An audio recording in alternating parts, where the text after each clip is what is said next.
Ladies and gentlemen, the following podcast is set for one fall. It's a Texas tornado style match. No questions are off the table, and it is set for one fall with a 60-minute time limit.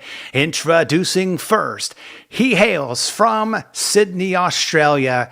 He claims he weighs 220 pounds and stands 6'2". Ladies and gentlemen, I give you the world's greatest podcast booker, Zash Man. Boo. And introducing second, he hails from parts unknown, weighing in tonight at $1.98 a pound, and he is the purveyor and author of the world's greatest LJ in Bible. Ladies and gentlemen, I give you Brutus Valentine. And introducing, he hails from the Music City of Nashville, Tennessee. Tonight, he weighs in at a whopping none of your damn business. He's a man of 1,000 voices, but he's affectionately known here on the show as The Apprentice. Ladies and gentlemen, I give you Tyler Peters. Woo! And introducing, he is the current reigning and defender figure collecting champion with a whopping 2,000 figures. And he hails from Junction City, Kansas. He stands 6'2", and tonight he weighs in at a whopping 2 kegs. Ladies and gentlemen, I give you the Beer Belly Bandit. I give you Bo Pritchard. Woo! Hey, see, folks, that's why I'm the ring announcer of this podcast. This is going to be an amazing show. This is lucky number 13. This is our 13th episode. Bo, welcome into the program. Tyler, welcome. Brutus and Zash. It's going to be an amazing show tonight. Yeah, it's going to be awesome. A man of 1,000 names. You're quite the unit, buddy. How are you? Good, man. Thank you for having me. I appreciate you asking me. Oh, we appreciate you coming on. Looking forward to it. I got the first question. 2,000 figures. You have more figures than, I think, Zack Ryder. And he's got, it seems like, 1 million. Hopefully you didn't pay like outstanding prices like he did. I mean, he paid like, $10,000 for this special figure. What was your first figure that you ever collected? If we're talking about the original real deal. The original real deal. It's Hulkster, baby. It was 1984 in Long Island, New York. And, there's a place called Consumers. I know a lot of our Canadian friends know it. There was some, in the Northeast. And it was a catalog store. So you would go into this store, and the only way that you would be able to see what they had was actually through a catalog. So you'd have to go through the catalog, write down what you wanted, bring the slip to the person. So you didn't even know what figures they had. But the idea was, if I got a good report card in kindergarten, first grade, I think it was, that my father said I can get, my very first Hulk Hogan and never forget it. I stared at that thing just in the package. The blue and the reds of it, just staring at it, never, not taking it out on the what seemed like to be forever car ride home, even though it was like 5 minutes home. And I'll never forget it, ever. That's amazing. I mean, and speaking of amazing, Tyler, I know you've done your due diligence. I mean, you're the consummate journalist here on the program. I mean, Brutus is the historian. Zash is the booker. I'm just, the voice. I mean, you're the consummate journalist. I mean, know you have some hard-hitting questions for our amazing guests here tonight. Yes, Bo, I was going to ask you, I know you wrestle too. I think we all be interested in learning, has there been any events scheduled, I know with COVID, the pandemic lately, that you might be able to compete in? I was just interested because I didn't know for sure. I know certain parts of the country are opening up, but then there's certain ones still maybe on lockdown. So I was just wondering how that experience overall has been. I feel for you guys, needing to take dates and everything and not having that availability. So just tell us about how that's been for you. It's a great question. It's been freaking miserable, terrible. Especially in New York. There's so many rules in New York, whereas in the South, it's definitely more lax. In New York, it was extremely hard to find somewhere to wrestle unless you want to travel down south. And with my 9 to 5, unfortunately, it wasn't an easy an easy thing to do. I know a lot of guys did migrate down south to wrestle. I've wrestled since the pandemic and the shutdown. I actually wrestled once, and it hasn't been easy. You start to think maybe you should throw it in, and and then actually the show that I wrestled, they had to pull some crazy strings just to put on the smallest of shows. So it hasn't been easy. I'm a little bit definitely out of ring shape at this point, because now we're talking, a year and 2 months, and I've wrestled once, and I'm hoping that everything will start to open up, because I'd love just to get, if this is it, I'd love to get a few more matches in for sure. Yeah, we hope so too. Thank you for sharing that. We hope to see you be wrestling very soon. Weems is at it already, boys, with his comments. Hey, Can we see the rest of your shirt there, Tyler? Does it Come say? on, stand up. Does it say I'm a figurine? Oh, No, it's a Jim Cornette guy. I'm a mark for Cornette. I got to admit. does that actually have any? God. Yeah, boo, bo, boo. Mate, can we see some of these customs? Have you got any on the table, mate? You're a mad custom maker. We love seeing your work on Instagram, and we're going to start getting you on the Facebook. What's my group called? LJN Figures Elite. I can't even remember. I can't talk today. I'm losing my tongue. Hey, Zash, have you been drinking?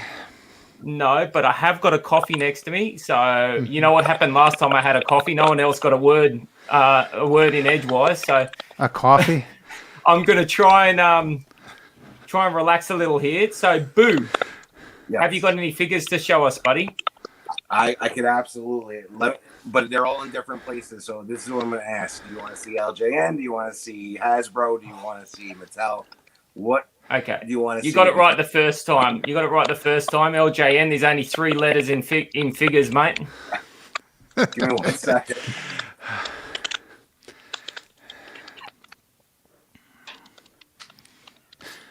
Yeah, LJN for life is easier to remember, Michael. I agree. Boy, Michael Williams, he's on fire tonight. I mean, he's a great supporter of our podcast. We do appreciate Michael Weems watching us every week live. And of course, and he might have his beans back. He's been a bit under the weather lately too, so it's good to see Michael up and about. Yep. And of course, Smash Ventura says, Brutus, your phone is ringing off the hook for copies of the awesome book. So that's why it was ringing in the background. But did he get that? He got that phone. No, that was yeah, that's what I do. An educational client. So, yeah. You told them, well, I'm on a podcast, so yeah. Okay, let's see the work of the man. Yep. I got a couple. This one was featured in the book. And really, I started kind of repainting, and then I actually started using some clay molds and whatnot. So the first is my Wendy Richter. Huge fan of Wendy, always. Beautiful. It drove me crazy. Yeah, it's great, man. Until like later, and then of course the Elizabeth. I like that Wendy. The only female really, that you can kind of use. I came up with this. I changed the hair a little bit with the molds. I don't know if you can see it, but yeah. Gorgeous. Definitely one of my favorites for sure. Gotta love Great it. belt as well with it too. Yeah. Yeah, it does work well. And then another, since I'll stick with the Elizabeth figure. I was always another, really big fan of Nancy Benoit. And it's a woman. So I ended up making a fallen angel. If you can see it there. Cool. And that was also one of my favorites. Got a lot of attention. Same thing, obviously the same body shape. More or less a repaint, but it was something that why they never made a woman figure is beyond me. So I made that. Do you sell your work as well, Boo? Do you do commissions? I was doing it for a while, and then what it is that, and I'm sure you guys know, people flake out, and I was trying to give people the benefit of the doubt and whatnot, by kind of just like starting projects and stuff like that. And I did a lot for a lot of independent wrestlers, through the locker rooms, like people would find out that I was doing it, and it ended up becoming more of a hassle than it was worth. So I just started kind of doing my own kind of customs and just kind of putting them out on eBay. And if they wanted to sell, they'd sell. If not, I kept them. Not a big deal. And how many LJN customs have you got?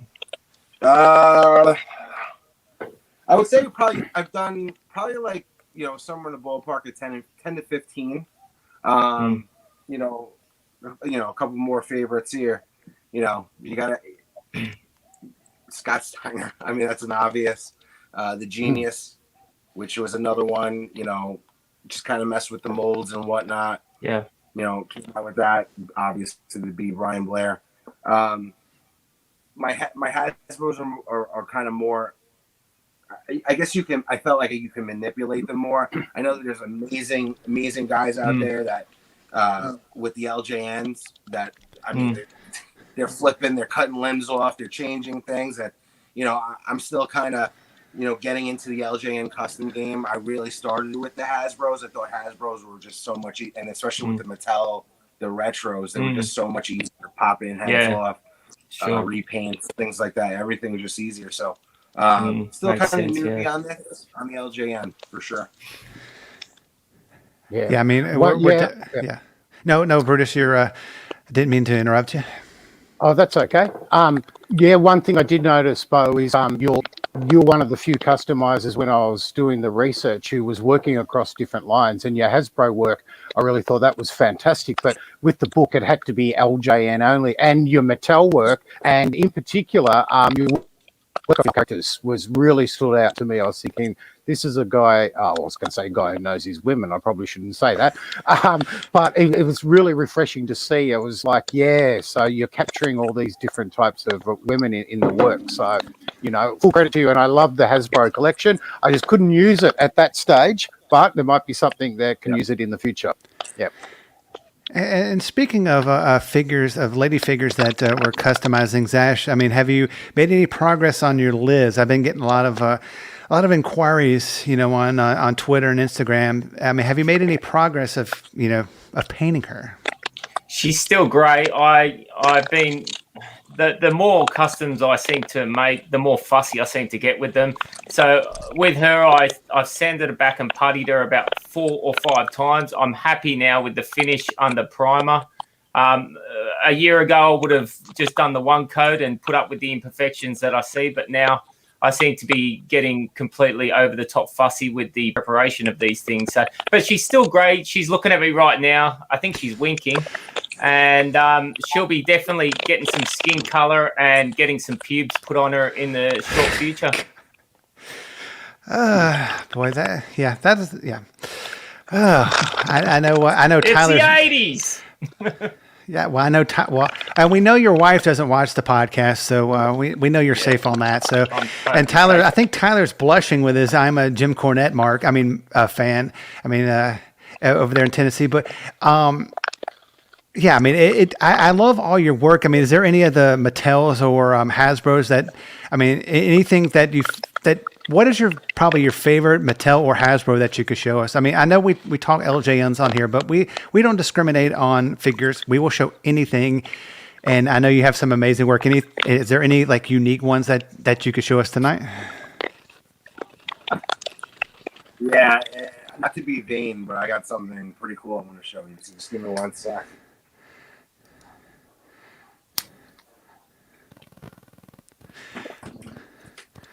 Kind of an update from Michael Weems. He did beat the Rona. He did beat the coronavirus, so he's doing a lot better. I'm glad he's back to his perkiness and his watching the podcast. Thank you, Michael Weems. Yeah, I'm happy to hear that. Yeah. What's this? This one that you got? I would love to see what you got to show us. So this is like one of my like all-time favorites. So basically, the deal is that one of my gimmicks, obviously, you said it was the Beer Belly Bandit, and I was in a group where we were the Beer Belly Bandits. It started with, me and another guy, and then it kind of started building, and then we had a little faction for a while. So I customized us because I figured, you know what, like who, why not? If I'm already into it, I thought it'd be a kind of a cool idea to kind of just come up with like a little box set. And so I don't know if you can see it.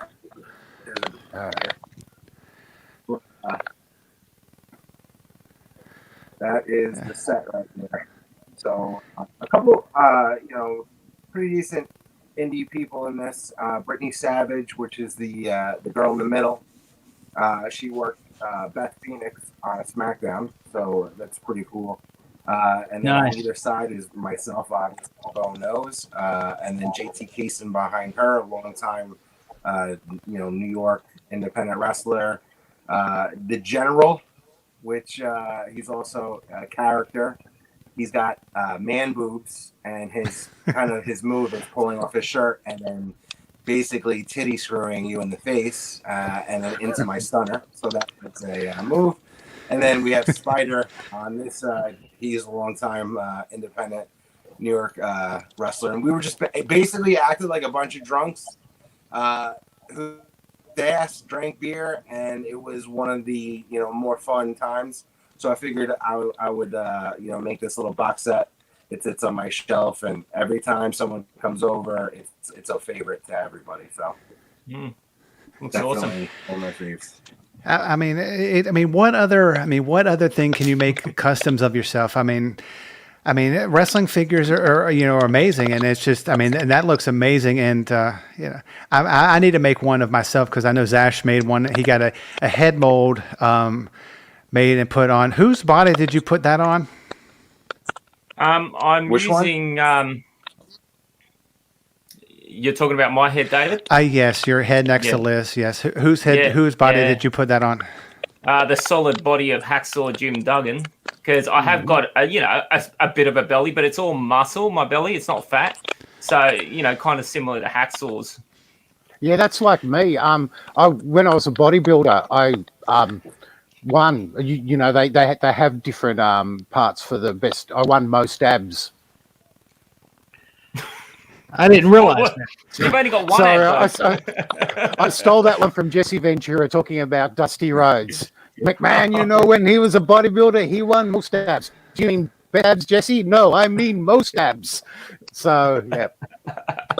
I'm going to have to take notes, Brutus, so I can remember this stuff. It's awesome, man. Okay. Wow, who knew that Brutus Valentine was a bodybuilder? That next to Arnold Schwarzenegger. So.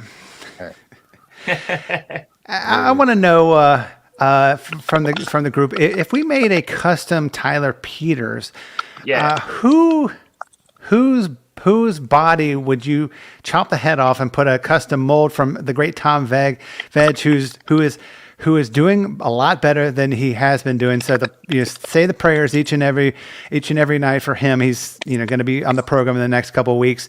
Whose body would you put the apprentice Tyler Peters on? And that is a question. That is a question out to everybody. How good would a custom Tyler Peters be? You'd have to make him a manager, though, wouldn't you? Yeah, because you'd have to make him a manager. Yep. Bo, what would you think for Tyler? How would you approach it? Would you pick a Mattel, a Hasbro, LJN, or something totally different? I would go JYD and just change the shade. Yeah. That's interesting. Yeah. And what style? No, I'll just tell you, I'm not in a bodybuilder. Yeah. what I'm style thinking figures? Captain Lou Albano myself. There you go. Why not? I was going to go with Jim Cornette. If I don't think I've ever seen a Cornette figure. Not a custom, but you do like Jim Cornette. And you're great. I do. And you did great at that ring announcing gig that you had until you got beat up by that guy in Tennessee. It happens. Yeah, it definitely happens. And that's coming up in a couple of weeks, right? You're doing that again, correct? Actually, yeah, it's coming up Saturday, the CCW event, Lucha Mania 2 in Nashville, but I won't be ring announcing it. It'll be a surprise. I can't tell anybody, but it's Well, going to be a surprise. Yeah. well, Bo, we may need a new co-host. So if you're available, because Tyler may get beat up on Saturday, just in East Tennessee. But I mean, that's beside the point. But Tyler, you have any? I know you have some more hard-hitting questions. No, I was just going to ask Bo. I was interested in learning your background. Who got you into watching professional wrestling? I mean, as a fan, was it a family member, or just a school friend? What was it? I'm just fascinated by that. How you got to know the business and stuff, and maybe what promotion you grew up on. You broke up a little bit there. I didn't catch that. I know that. Okay, no, that's okay. I'll repeat it. I was just asking, who got you into professional wrestling as a fan? Was it a family member or a friend? I mean, we're just always interested in kind of that backstory. So yeah, so funny. Like my parents hated wrestling. My father, it was not a wrestling fan, and my brother, my older brother, was not a fan either. Big football fans, not wrestling fans. But it hit me early, you know what I mean? Like, just watching Saturday morning cartoons and seeing, and being like, I love superheroes, and these are real life superheroes. Like, how could you not like this? And basically what happened was, I noticed it, but I was kind of like, small, where it was kind of like, this is kind of cool. But then my grandfather on my mother's side, her father, he grew up in Puerto Rico where, it's a religion in Puerto Rico, and what he would do is he would, bring up magazines and tapes, of what was going on in the WWF, and then more so, my cousin, who is 4 years older than me, his father lived in Florida, and he had access to all this stuff that we did not have in the Northeast. So, NWA, you know what I mean, World Class Championship Wrestling, that was all on TV. So what he was doing was videotaping the stuff, and he would send it to his son.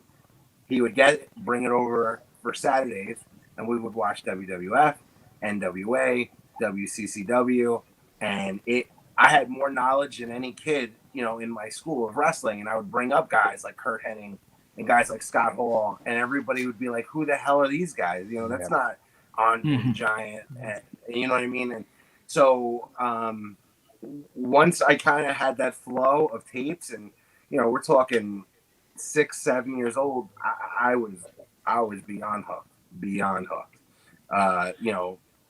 Even AWA, I was getting, I really don't know how AWA was kind of missing New York and going straight to Florida, but like, the high flyers, Jim Brunzell and Greg Gagne, and I'm like, wow, these guys got to come. It was just crazy, like, how much I was getting and how much, he was feeding and sending tapes. I couldn't even imagine the posts, how much shipping costs.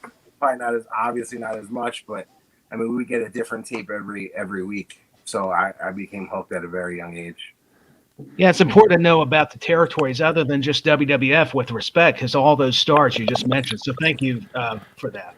Yeah, and a question that I have, I mean, growing up and now as an adult, did you ever think that you would be so into collecting and customizing? I mean, as an adult, I mean, was that something that you thought you would do, or is this something that you just said, hey, you know what, I have all this collecting and these figures, and I'm just going to go for 2,000? So yeah, I didn't think it would ever turn into anything like this. It's become a freaking addiction. It went from them, and giving them away. I mean, I did that multiple times growing up. I think, most people did. When you grow up, you get older, you get into different things, and it's like, oh, I don't need these anymore. I'm going to give them away. And like one of the things I was kind of saying was, like, I remember giving away my LJN collection, my original collection, and then to this little kid across the street, and then checking in two months later, and I went in the backyard, and I saw the Iron Sheik's legs sticking out of the dirt. And I remember being like, are you, like, what the hell did you do with my collection? So definitely in phases. I think in about '97, it was like my first year of college, and I got a job at KB Toys. I don't know how familiar you guys are with that, but and then the bone crunching action, which not my favorites, but I remember having the money now, the access to actually just going out and buying them, and it started from there. Since then, I've gotten rid of most of my bone crunching action, but everything else, I spent the time and the money and going back and collecting the LJN, the Hasbro, the Mattel, the Jakks, and then customizing the guys. Once I started getting into that, I was like, all right, well, now there's a bunch of guys, and we were talking before the show, we were mentioning Civiafi. That's the kind of stuff that interests me more so than anything, because it's like, wow, like, could you imagine ever having a Civiafi figure? You know what I mean? I'm like, I love seeing, like, even when the guys, and they're posting in the forums, you all of a sudden see something and it's just like you don't even think about. You know what I mean? How about a Saba Simba? You know what I mean? Like, holy shit, like, I wouldn't expect it. So it just kind of grew from there, and now I'm buying freaking toys in my 40s. Toys. Yeah. Yeah, that's really great, but you can see your love and passion come through, and you actually channel that to live the dream that most of us never had the guts nor the athleticism to do, and actually become a wrestler yourself. But one thing I was interested in, you were talking about how you knew all the different territories, all the wrestlers, and often the guys who are still into it now were like the local knowledgeable kid back then. But I wonder, did you ever have an LJN ring? We heard about Caesar's mum lifting an LJN ring a few podcasts ago just after the LA riots, but did you ever have a ring yourself? So this is my favorite or do you want me to read? Yeah. It's my favorite story because it gets brought up at my house still every year around my birthday. Somehow my mother, it's in the book. Yeah. Somehow my mother still finds a way to stick something in one of my gifts that has to do with this ring. So pretty much this was the one thing that it was like, now it's Haku, right? I don't have the Haku figure. I just can't bring myself to spending, 400 upwards, money and getting that figure. But back then it was the ring, and I wanted it so bad, and I remember asking for it, and otherwise I had nothing. I was wrestling on a couch, and what happened was, what happened more or less was my father said to me one day, he's like, if you can bring me back a great report card, and this was just after like one that we just passed. He's like, I will get you that wrestling ring. He's like, I'll do it, signed, sealed, and delivered, whatever. Because we got to remember, like, back in the day, $20 isn't $20 what it is now. That was more like a $50, with inflation, $50, $60 item what it would be today. And when, my father was the only one working, my mom was taking care of 3 kids, it wasn't as easy as just, hey, I'm going to spend the money to go get this kid a ring that he doesn't need. Yeah, for sure. However,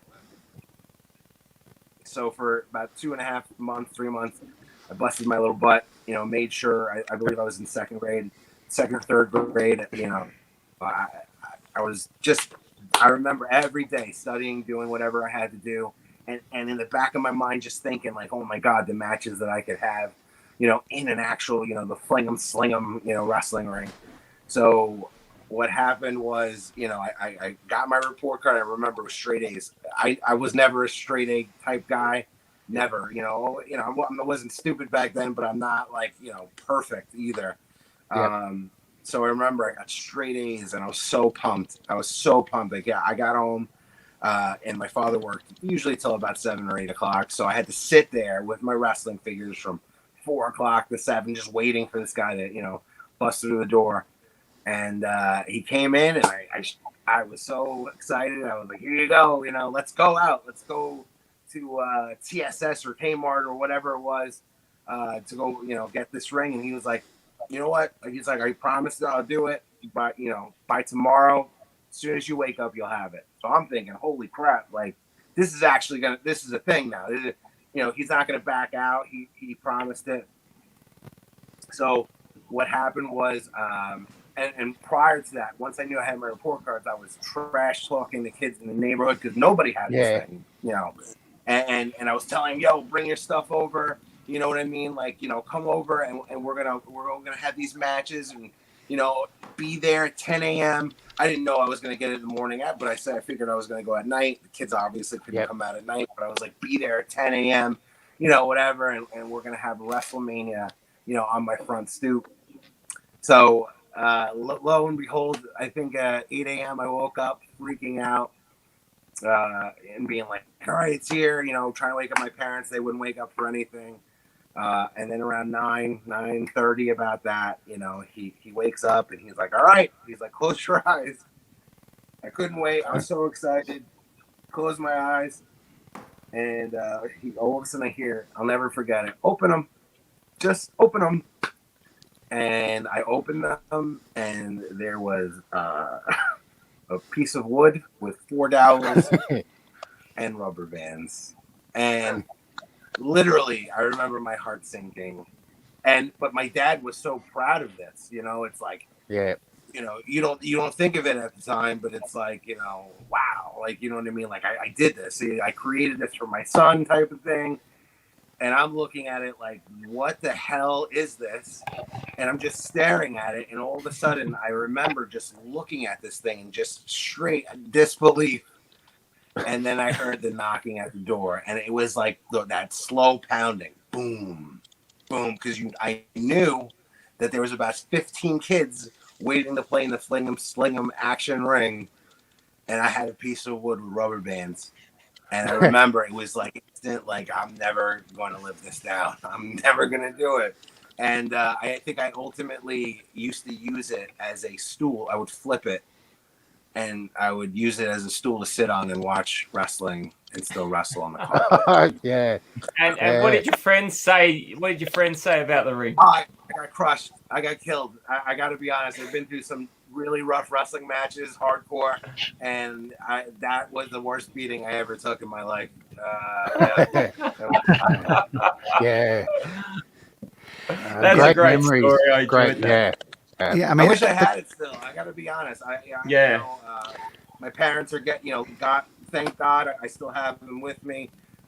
They're getting older though, you know, they're old man, old woman. And like I said, they still bring it in. They still get rubber bands every birthday. And I wish I still had that damn ring because I would love to put it in my closet. It's amazing the things that you look back on and think that you didn't really appreciate it as much at the time, but you'd kill for that exact same item back right now that you had your hands on. I wish I had it. Yeah, and speaking of figures, I mean, you have so many. What are your thoughts on like the current line of wrestling figures? I mean, like AEW, they have their own wrestling figures, and then kind of the recent WWE wrestling figures. I mean, what compared to the stuff that, you know, we grew up with, you know, the LJNs, the Galoobs, the Jacks, the Mattels, you know, what are your thoughts on the newest wrestling figures? I mean, do you think they are comparable to the ones in the past, or do you think they kind of like lost their luster? I have so many mixed thoughts on this. It's an excellent question. It's crazy because I look at my LJN case and I lose myself in that. You know what I mean? I lose it, like, because I remember, like, it brings back so many memories. And same thing with the Hasbros, the Royal Rumbles. I would sit with my cousin, and you know, he'd come over and we put little pieces of paper and with numbers or the wrestler's name, and every 2 minutes, you know, we would put another wrestler in the Hasbro ring. You know, but I got to be honest, man. Like, the new head scans on these new like Mattel Elites are amazing. I mean, they really look like the guys. Whereas the LJNs really didn't. I mean, in all fairness, they were more cartoony, but there's still something amazing about that. Nowadays, it's crazy. I spend so much freaking money on them, and I always tell myself I'm done. The AEW, the Jax, I'm happy that Jax is back. I told myself I'm only going to collect guys that I've worked in AEW, because in AEW, I have a ton of friends that are working for them, and guys that have wrestled, and you know, Orange Cassidy, Max is MJF, That's my boy. Private Party. I don't know if they'll get one. Alex Reynolds and John Silver wrestled at a NYWC, which is where I trained out of. Same thing with Zack Ryder, Kurt Hawkins, all those guys. So, with that, it's like I have so many, and I'm running out of room like crazy. So I tell myself, especially with the AEW, because I can get. I figured with all the guys that work there, I'm only going to collect the guys I've actually kind of wrestled. But in terms of WWE, like the Legend series, that's where it's at for me. I'm just buying up like crazy legends. I'm going crazy searching for them. Like I spend a stupid amount of money on eBay when I can't find them, but I gotta have them all type of thing. I just made one of the actual biggest custom collection I just kind of put together was the NWO. I kind of put almost every single member customized if they didn't already have a figure. So I think it's up to 24, 25. I'm sorry, maybe even up to 30 NWO members, which cost a lot of money because of the shirts. I got some from the UK, and shipping, of course, overseas is crazy. Got some from California. I just love wrestling, and the figures is just love wrestling. It's a great escape. You know what I mean? Like, look, we all have our jobs. We all work 9 to 5. If that, maybe guys are working nights or whatever. We come home, we have the stresses. I got 2 little ones who drive me freaking crazy. I got I got a fiance who drives me freaking crazy. So it's nice to you get lost in it. That's what it is. I come home and I spend a lot of freaking money, but I got to be honest, it takes the stress out of life, man. It does. Yeah, I can relate to what you're saying, absolutely, especially with the fiance. I've got a wife that drives me crazy, but I want to read out some comments from the listeners. Don't worry, she won't be listening. My wife doesn't listen to this show. Yeah, because she's right behind you. What? She's Look, Michael Weems is asking, do you still have a ring, or do you have an LJN ring now? Yeah, so I got my first Fling 'em Sling 'em action ring about 5 years ago, and I got it on a whim. I got it on a whim because it was another thing. It was like, it's like the Haku figure where all of a sudden the prices shot up like crazy, and I was wrestling on a show out in the Hamptons put together by Bull Dempsey, former NXT. He put on a show with Miracle. Mike Bennett was on it. There were so many, Tony Nese, El Torito. There were so many good talents there. So us, being the guys, the more, not saying we were unknown, but we weren't as, nearly as famous as some of these guys. We wanted to act like so professional and whatnot. And I remember me and my tag team partner, we came in the building and, very respectful and doing whatever we had to do.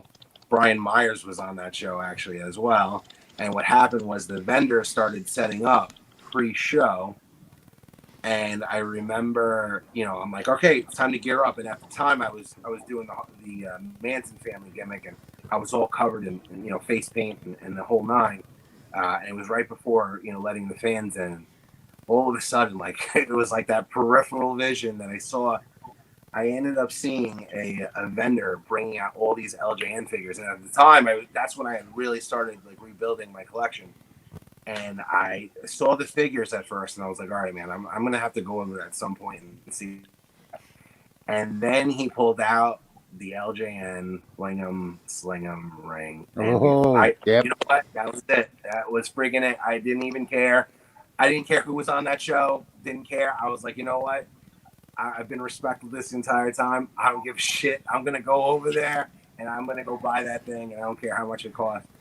And I ended up getting some really good figures, and I finally got that ring, and I walked back in the locker room, and all these guys were staring at me. Danny Doring is staring at me as I'm walking in with all these toys, and I just could care less. I was all like, I couldn't wait to go home. I was wrestling Nunzio and another local talent, and you know, as excited as it is, I'm going to be wrestling Little Guido from ECW fame in about an hour. And you know what? The best part about that day was me getting that ring and all my toys. Yeah. I didn't care. Amazing. Yeah, I mean, I have noticed that, like the independent shows that I've go to, and Tyler, you may see this, and some that I've worked at. That's actually a good place to pick up a lot of wrestling figures. They tend to sell the old WWF and WWE figures. So, folks, if you're ever at an independent wrestling show, bring some extra cash because you may be able to pick up a ring or a wrestler. You never know. I mean, if you can't find them in the toy stores, you could probably find them at an independent show. So, just. Good to know. Yeah, it's interesting. We've got a lot of comments from Ben Ventura. He's on fire tonight with his comments. Look, he's agreeing with what you were saying a lot. That it's he agrees that it's an escape from the day-to-day stuff, and he's relating to a lot of stuff that you've said, Boo. A couple of weeks ago, we had on the show Sin Bodhi. Do you know Sin Bodhi? Have you wrestled him? Anything like that? He actually, he probably won't remember this, but he actually reached out to me when I was doing the Manson family gimmick, and you know, just to say, yeah, if I can remember correctly, it was just like, you know, he was down. I mean, that's his gimmick. You know, he looks like Captain Spaulding. That's the whole thing, and it was just, to me, it was just amazing. You know, it was like, I don't know how he saw my photo or how he saw our gimmick. But he just passed along, you know, a nice word. And then, you know, years later, I realized, you know, I ended up seeing that he was a customs guy. And I was just like, wow, like, you know what I mean? Like, it's just one of these things that you're just like, holy crap, you know, you don't know. And you don't know the guys that are into it. You don't know, you know, small world. Everybody's different, you know, and it's great. I actually did a custom Hasbro of Sin. Wow. And yeah, he's definitely, you know, I love to see his work. I love his promos, and 100%. But to answer that question really quick, yeah, man, got that too. Nice. I don't have the red one. Yeah. But I definitely have this one. I ended up getting it, you know, the wood one, no cardboard here. Has to be wood. Yep. That, to me, that ring is ahead of its time. To me, yeah, absolutely. I had a disagreement with somebody on one of those forums where they're like, "Oh, it's just wood. It's blah blah." Nah, man, they use canvas. You know what I mean? Like, to me, I still think that's the coolest thing. You know. I agree with you 100%. I've been after that ring for a little while actually, and it's almost impossible to get here in Australia. So it's something I'm going to have to fork out for overseas. It's definitely worth it. It is definitely a very cool ring. Yeah, I mean, I remember when I was growing up, the LJN ring, the big Slingham ring. I mean, I went through probably like 3 or 4 of those as a kid because that was the one thing about the LJN figures that compared to like the ones today, they were as heavy as crap, and they broke a lot of wrestling rings for me. I mean, I would tape those things up. I mean, did you go through some rings as a kid? I mean. Or did you just? Oh no! Don't bring up the ring. That's painful memories. But, very painful. Yeah. I didn't have one. I had a wood rubber. I get. I mean, and speaking of you were talking about selling your figures and getting rid of them as a kid. I remember moving into our new house, and my parents had kept all my wrestling figures, and this was before I was had the podcast and the LJN, for life, and of course the LJM's Elite Customs group, which is the number one custom group in all of Facebook. It's run by the great Zash Man. I wish I'd kept all my figures because I mean, did you think that I mean I never thought growing up that the figures would be worth something, and I want to ask you, what are your thoughts on the rising prices of the LJNs? I mean, they are, going for like $900 for a Sergeant Slaughter, men on card. I mean, it's like, I don't know, who in their right mind would pay that much money, but there obviously are some. What are your thoughts on the rising prices of LJNs? It blows me away. I mean, honestly, it makes me want to kick myself in the ass that I thought back in the day, I thought that $30 was too much to buy in back in 2013, where it was like, oh, I could get a Warlord for $75. You know what I mean? Like, screw that. If I ended up getting it, it'll be on chance or whatnot. So I never in a million years thought that I would ever see it, these days. And like I said, I still can't get a Haku figure. I got a Slaughter by chance at a garage sale. I got all the rest of the Canadians I had to fork out. I spent, I want to say, $280 on a Warrior after that first stimulus. Yeah, I was just like, I'm stuck in the house. I might as well, do something nice for myself. So, but yeah, like I still can't get that Haku. I can't believe the amount that wrestling figures have come up. I'd like to thank, to be completely honest, if you really want my honest opinion, I'd like to thank the Major Wrestling Figure Podcast for that, which has made everything kind of tough for me to buy because everything is rising in price. Because before that podcast hit, everything was much cheaper. But hey, they brought it, they brought the fans back, and everyone all of a sudden came out of, hey, I'm afraid to tell people I like wrestling figures and dolls and toys, right? And it became a huge thing, and it was a huge boom, and everything skyrocketed from that. Yeah, I mean, you don't have to worry about. Hopefully, after your appearance, and it's going to make the figures price go up. Being on this podcast. But from a Facebook user, what figures do you plan on making next? Figure or figures that you are thinking about making next? I've been asked to do a couple commissions for a couple guys in the Northeast region that I actually know. So I know I'm gonna end up, kind of working on that. But honestly, the next real set I want to do are the Steiner Brothers, LJN style. I actually just did a smash finally, or shall I say, I did a smash the right way. I'm not into the 3D printing yet. I don't know how to do it. It's like way beyond me. But guys like Joe Gador, who's that's my guy. I mean, there's so many talented guys that are putting out the 3D printed heads that I want to do with Steiner Brothers. It's my favorite tag team. I'm a tag team wrestler, so I'm very big on tag team. The Road Warriors, obviously, I already have, but the Steiner Brothers, it's a shame. I know with the way Scott is, he's not gonna, they're just not gonna put out probably any more WWE kind of, merch on him because he has his true feelings on the way WWE works. But I want to do the Steiner Brothers. And honestly, while I'm on the LJN line, what they did with the Young Bucks, I'm kind of hoping they bring it back. Just bring back LJN figures. You know what I mean? They're so cool. You know what I mean? They're 8 inches in height. You know what I mean? Like they're just.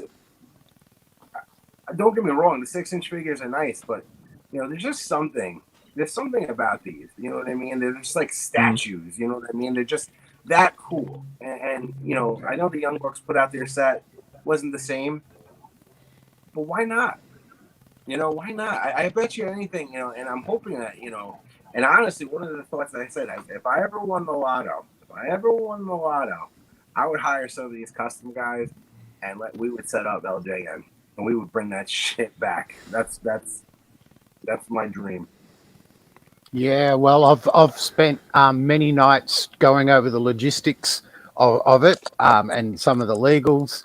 And unfortunately, like with Sash, we're in Australia, and there's a lot of entrepreneurial spirit in Australia, and we're big fans. But it's just not possible to do from down here. But it is possible to do from a group of guys up there. There's always the WWE's legal department to have to deal with. But who is it? It's Junkshot Dog who's he's putting out some Bruiser Brody and other figures that have rarely seen the light. So I think Bull Nakano is another one coming out. Yeah, I think another reason that the LJN's prices are going up tremendously. It's from our man of the head of LJN for Life, Michael Weens. He said he paid $1,400 for a blackstrap Andre men on card. What are your thoughts on someone paying $1,400 for what at the end of the night is a wrestling figure? I mean, if you got that fun, more power to you. I unfortunately with the kids and the wife, I don't have that kind of bankroll. I could tell you that I had a pretty decent sized collection of MOC that has now dwindled down to 2, and I sold them before the boom because I had to make some rent money for a little while there. Struggling wrestler, and it's a mistake that I kick myself in the ass every day. 2014, I sold I want to say 15 mint on card, including Hogan and Savage and some Beefcake. I mean, these things were really sharp, and I ended up selling them for I don't even want to tell you the price, well under that $1,400 for one mint on card. I only have 2 mint on cards that I collected because they're autographed, which is Ted DiBiase and Roddy Piper. That I personally got them autographed, and I'll never ever get rid of them. Piper being my favorite of all time. So $1,400. I mean, I get it; it's a cool piece. I've never owned a black card MOC. I never have. I actually never saw one in person, believe it or not, until recently. I want to say within the past year, I saw Rick Rude at a shop, and I was just kind of blown away, just because I've never seen it, as crazy as that sounds. If I can just buy into it as well, I can understand if Weens has $1,400 to spend on a mint on card. Like for me, it's something that we hope won't lose that much value. Might even gain value. We don't know how it's going to end up in the long run, but people can buy investment artwork for 50 times that price. People are into lots of different things, For him, if he spends $1,400 on a black card Andre and it brings him happiness, and 3 years later he thinks I need some money, I'm going to sell it, and he thinks he can always get his money back on that, then he's had happiness out of it for 3 years. And he's getting his money back in the end. He's not really spending the money. He's really banking the money. And this stuff so far hasn't really lost much money. Unless the ass falls out of it and all of us old guys stop collecting it, then it's always going to keep its value. Yeah, that's well said, Zash. Yes, he's not really spending money; he's banking it. I'm going to have to use that one, I think. Yeah, but I've talked before about there's been two cycles of decline in wrestling figures drops, because I've been essentially researching these since about 1996, because I'm old. And I'm into economics, and I didn't go into it very far into the first book, but this is a sustained boom in prices. And it's been going on now for about 3 years. And I know a lot of my big end. I mean, $1,400 for an Andre mint on card. I'd snap that up in a second now, because I wouldn't get one for half that amount now. And that's one of the 2 black cards I don't have, except for the re-releases. So, Mr. Weems, that's money well spent. And if you do want to flip it, down here. But I'm not overly flush. I never buy anything that I can't afford to buy. So at certain times I might have more money, but at the moment, I have to spend money on other things, printing books and stuff like that, and hopefully my wife isn't watching either. But it's a lot of money, especially if you've got little kids.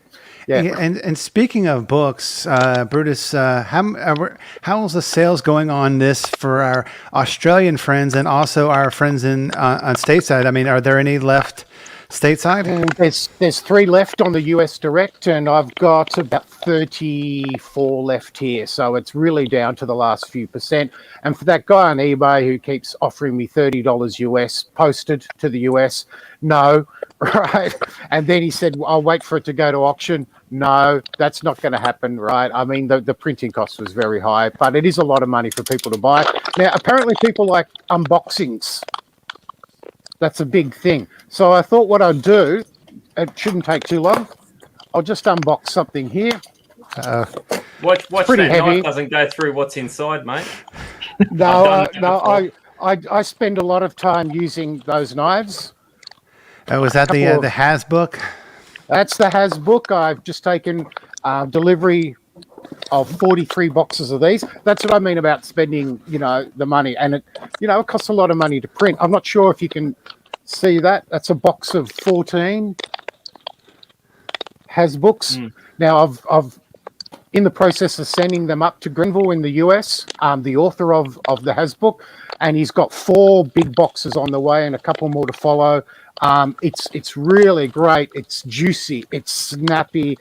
He's put so much work into it, and he had to bloody work under my guidelines, which is probably driven him mad. But he did so much of that, and it's going to be available about late May in the US. Just takes a few weeks to get up there, and because guys have bought the LJN book.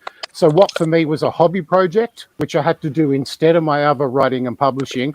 And I broke even quickly and have almost sold the print run. And I'll probably do another print run. Means I've decided, I'd like to do another book a year by someone else, which would be great. And I'd also like to do another book of my own a year. So it actually becomes part of my ongoing work. Because the community's been fantastic. And I never expected the feedback that I got from guys. So it's all up to you guys who did that. And it means now it's part of my work instead of my work, if that makes sense. I have a question for you. Yep. I have one of those Has books on pre-order with Granville. Have you? I haven't seen it. Yeah. Well, I messaged him and asked him to. I don't know whether he's done that the right way, but to save me getting that posted from the US, since you've got them in your hands, why don't you just hold on one for me, and that'll save me the postage getting it posted there and back. Are you keeping some in Australia? What's happening? I handle the global orders. So cool. Over into this corner, I've got about 25 boxed up to go to UK, Spain, Denmark, and Germany.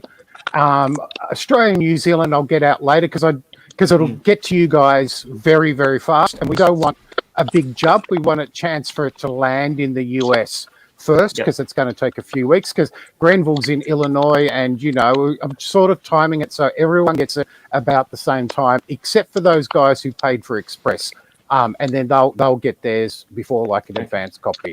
So I'll same chat thing. To you US later on about it. Yeah. That's right, yeah. But thanks again, all the guys in the community, for making this happen. An AWA Remco book would be good, and a guy has approached me about that, but we haven't talked about that later. And book 2 of the LJN, all the unreleased ones, relies on guys like Bo and Zash and all the customizers to stand in for the figures. And I'm extremely honored if these guys would like to be a part of it.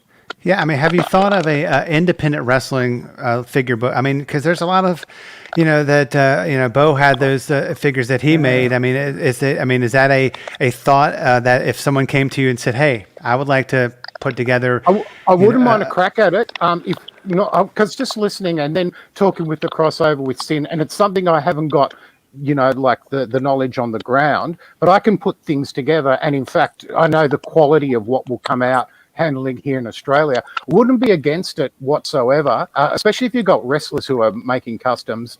And it'd be a great way. I can impose a structural narrative on any style of book, and that's how you hang it together. And then if you've got guys on the ground who know stuff, but the key thing is they have to be prepared to process and ship out orders in the US, because the postage from here is just terrible. And independent wrestlers, I'm sure, but you don't get a huge payoff for all your hard work, do you?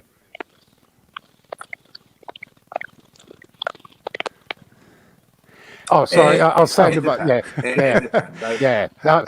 You're not retiring on it, let's say. Of course we were having so many comments tonight. I mean, the great Smash Ben Ventura he is like lighting us up.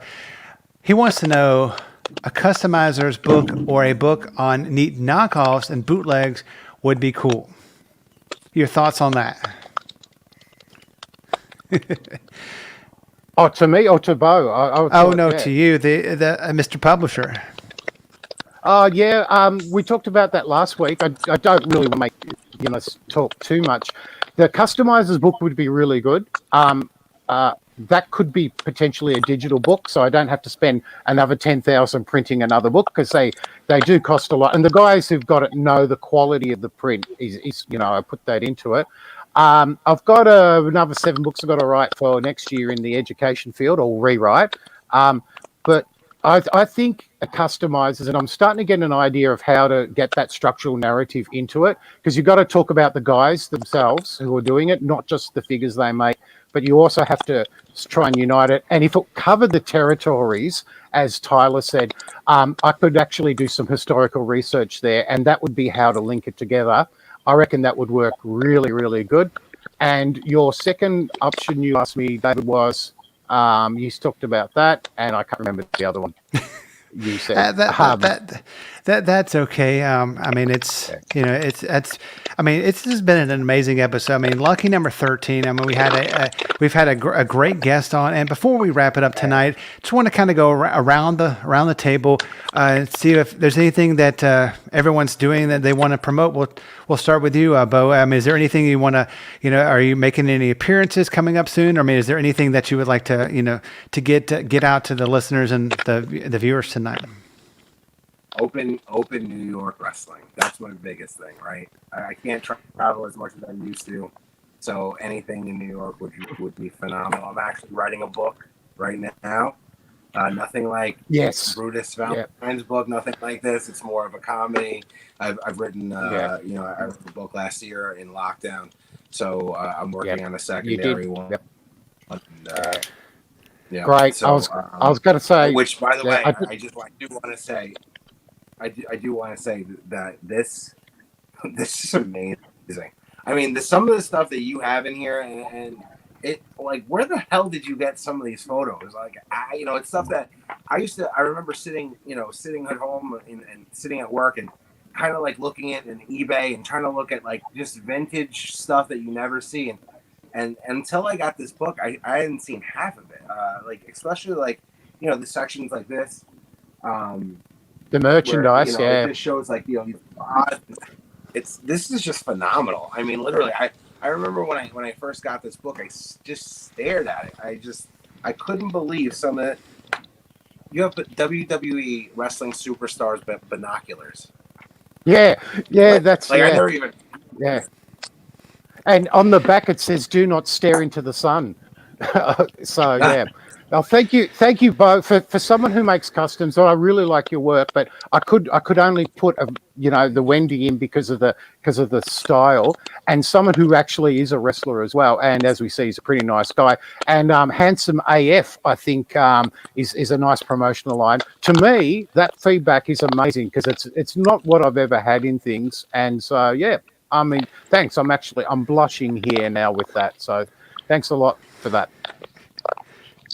And we know that Tyler has some amazing events and coming up on your calendar. And I mean, you're also doing some writing and some other stuff. What do you got down the pipeline that our amazing fans that are watching and listening would probably be interested in seeing and listening to? I write for a website called thebuzz.com, but I mean, they've got so many talented writers on staff, a lot of podcasters as well, and they just write everything from sports and movies and including wrestling. So it's that's a lot to look forward to. And another podcast is the Rewind Wrestling Radio podcast. So we do that. Normally record on Thursdays. New episodes drop on Mondays typically. So look out for that. That's amazing. And if anybody wants to come see you and maybe meet you in person, I mean, you got any of the info on this event coming up this weekend? Yeah, Lucha Mania 2 will be in Nashville, Tennessee at Helios Granite, actually a granite company, and I'm actually going to have to pull up the information. Forgive me. That shows you how prepared I am, how professional, doesn't it? That's okay. I mean, we'll have it posted on our Facebook page and Instagram and Twitter and whatnot. And Brutus, I mean, anything in the works that you would like to promote and tell anybody before we get off tonight? You just gave me so much opportunity to do that. I mean, most of my time is packing and getting the big boxes out and the little boxes out. And Grenville, thanks for all your work. You're starting a new job today. And for me, it's proud as an Australian publisher to publish a guy in the US in this field that we all love. It's like I would never have expected to be able to do that. So thank you. Yeah, I mean, that's amazing. And Zash, as always, I like to let you have the last word. Is there anything you want to promote? Anything that you want to partake in, and leave the program with tonight? Yeah, I'll just finish the program with a few more words about Custom Mania, like I normally do. Boo Sullivan, I don't know whether you have heard of Custom Mania. It hasn't been promoted on Instagram too much, but there's 3 rounds, 3 figures that you have to make. It's in 48 days' time now, so you have to have your figures made by 48 days. So, Boo, if you're interested in entering, get into the making of them, mate. And 48 days we've got for 3 figures. There's great prizes. I think that we've got the promo about to come up, David. Is that right? We do. And of course, next week we'll be back at the same time, 10:15 Eastern. But I just wanted to thank you for being on the program, and you're welcome back anytime that you want to. And if Tyler is somehow incapacitated at the wrestling event on Saturday, you can come back. You're invited back on Monday. Awesome. Thanks guys. for coming on, I bud. really appreciate the invite. I had a lot of fun.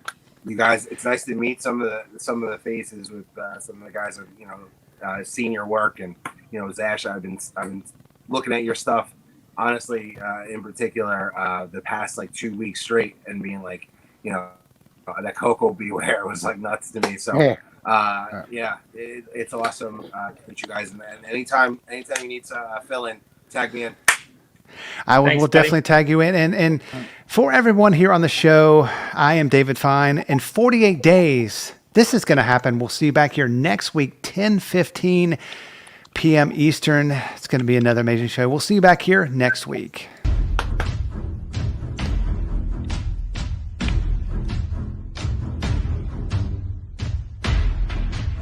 In the 1980s, 2 things stood out in professional wrestling. One was a creation of WrestleMania, and the second one was a release of the LJN wrestling figures. At the time, this was the greatest event in wrestling history. Until now. The Figure Guys podcast proudly brings you the very first LJN Customania, the world's best customizers in one place, in one contest. Figure versus figure. And in this contest, your vote matters. For more information on how to enter LJN Customania, log on to facebook.com/LJN Customania or go to thefigureguys.com/LJN Customania for all the rules, details, and how to enter the very first LJN Customania.